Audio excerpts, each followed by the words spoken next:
አፍሪካ በጠረጴዛ ዙሪያ መኖር አለባት።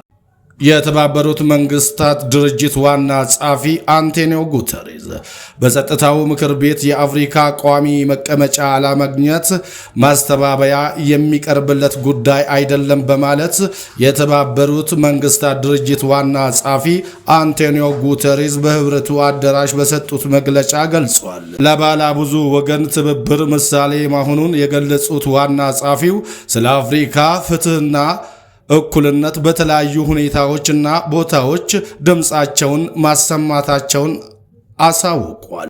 አንቶኒዮ ጉተሬዝ በርካታ 10 ዓመታትን የተሻገረው የህብረቱና የተባበሩት መንግስታት ድርጅት ትብብር ወደ አዲስ ምዕራፍ ማሻገሩንም ተናግሯል። ከአፍሪካ ህብረት ጋር በሰላምና ጸጥታ፣ በዘላቂ ልማትና በሰብአዊ መብት ጥበቃ ዙሪያ በቅርበት እየሰሩ እንደሚገኙም ገልጿል። አፍሪካ በጠረጴዛው ዙሪያ መኖር አለባት ያሉት ዋና ጸሐፊው በአህጉሪቱ ድምፅ እንዲሰማና በጸጥታው ምክር ቤት ቋሚ መቀመጫ እንድታገኝ ጥረታቸውን አጠናክረው እንደሚቀጥሉም አጽንኦት ሰጥተው ተናግሯል። ከአፍሪካ ጋር በሶስት ጉዳዮች ላይ ትኩረት ሰጥተን እንሰራለን ያሉት ዋና ጸሐፊው የአህጉሪቱ ሰላም ቅድሚያ የሚሰጠው ጉዳይ ነው ብለዋል።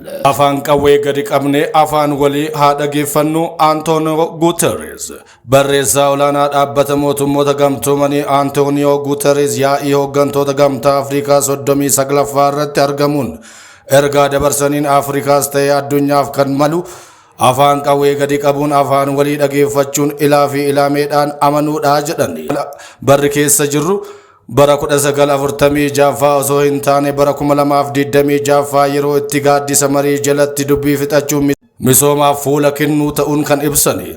Antooniyo Guutereez Afrikaan miseensummaa dhaabbii mana maree nageenyaa UN keessaa dhabuun ishee jijjiiramuu akka qabu hubachiisaniiru.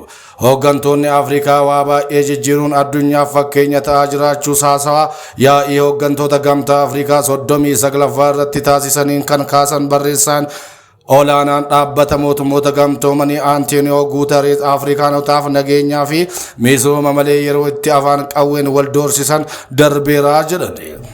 Yaa'icha irratti dhimma nageenyaa ergaa isaaniin xiyyeeffannoo kan argachiisan qondaaltichi nageenyi filannoo akka hin qabne ibsuun Suudaan kibbaa, Dimokiraatik Koongoo, Giddugaleessi Riippaabilika Afrikaa, Lixni Afrikaa akkasumas Soomaaliyaan nageenya waaraa argachuun dirqama ta'uu dhaabbatni mootummoota gamtoomanii amantaa guutuu qabaachuu ibsani. የጣሊያን ጠቅላይ ሚኒስትር ጆርጂያ ሜሎን ወደ ሀገራቸው ተመለሱ።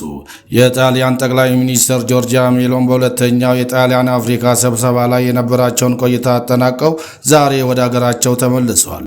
ለጠቅላይ ሚኒስትሯ የውጭ ጉዳይ ሚኒስትር ዴታ አምባሳደር ብርሃኑ ጸጋዬ አሸኛኘት አድርጎላቸዋል። በሊነጋፍ በነሜ አመሲን ጩፈምኔ ጀደን ፕሬዝዳንቲን ሞቱማ ናኖ ኦሮሚያ ኦቦ ሽመልስ አብዲሳ ሀዊ ሁምኖተ ብያ ፊ ናኖ ኬኛ ዲጉ በርባደን እሬ ኡመታ ፊ ቃሙሌ ነገኛም ፈሸሌሲን ይረ ጀደን ፕሬዝዳንቲን ሞቱማ ናኖ ኦሮሚያ ኦቦ ሽመልስ አብዲሳ ሁምኖተ ዋሚቸ ከራ ነጋ ታሲፈም ፉዳቹን ገለን ሲመቹ ፊ ለእንጂ ሃሮምሳ ከኑፊን ገራ ጅሬኛ ነጋ ተከዲባን hojjetameera ammas hojjetamaa jiraas jedhani. Saamichaa fi shororkeessaa turan irrattis tarkaanfiin olaantummaa seeraa mirkaneessuu qindoomina uummataa fi qaamolee nageenyaan fudhatameera kan jedhan mootummaan ammas taanaan qaama waamicha karaa nagaa fudhatee karaa nagaan qabsaa'uu fi garaagarummaa jiru maaree fi maraabbaadhaan hiikuu fi qophii ta'eef faayidaa uummata keenyaatiif jecha balballi nagaaf baname kan hin cufamne ta'uusaa mirkaneessaniiru.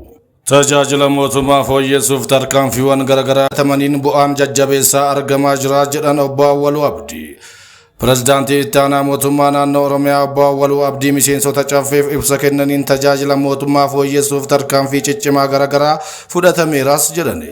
Tarkaanfii fudhatame keessaa hawaasni bu'aa bahii malee iddoo tokkotti tajaajila garaagaraa akka argatu gochuuf wirtuun tajaajila iddoo tokkoo magaalota keessatti ijaaruun tajaajila akka kennu taasisuun isaa tokko ta'uu dubbataniiru. Hojii tajaajila mootummaa ammayyeessuuf hojjetamaa jiruun bu'aawwan gugurdoon kan argaman ta'uu ibsuun rakkoo qaala'iinsa gabaa furuuf alseerummaa irratti tarkaanfii fudhatamaa jiru cinatti innisheetiivota oomishaa fi oomishtummaa dabalan hojii irra oolaniin fooyya'aa dhufeeraas jedhani.